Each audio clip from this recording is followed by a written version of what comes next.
સો આપણે ઓપરેશનમાં જ્યારે આપણે લેપ્રોસ્કોપી કરી, રાઈટ સાઈડની જે તમારી અંડાશયની ગાંઠ હતી ચોકલેટ સેશનમાં ટોટલી બધું બસ હતું.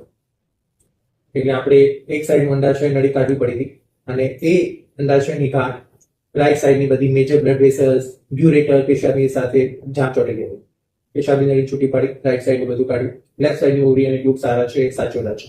બીજું જે આંતરડું હતું લગભગ 4 સેન્ટીમીટર જેટલું આખું જામ હતું તમારા યુટ્રસ સાથે કેપેસિટી કર્યું.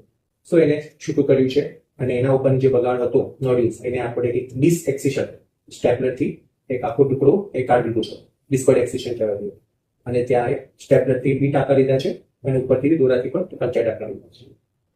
હવે આ આંતરડા ઉપર ટાંકા આવે એટલા માટે આપણે પહેલા 24 કલાક સુધી પાણી કશું પીવાનું નથી.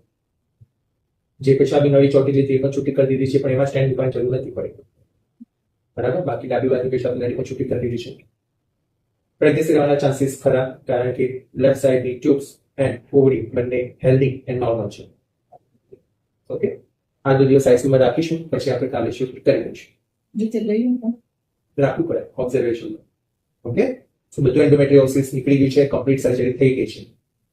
ગર્ભાશયની પાછળ પણ આખું એન્ડોમેટ્રિયોસિસનો એક પ્લેક હતો, એક કડ હતું આખું, એ બધું જ આપણે કાઢી દીધું છે. દુખાવો હવે ધીરે ધીરે 100% ઓછું થઈ ગયું છે. મેજર સર્જરી થઈ છે એટલે કદાચ આજનો દિવસ તમે થોડું એટલે 2-3 દિવસ તકલીફ રહે, પછી સારું છે. ઓકે.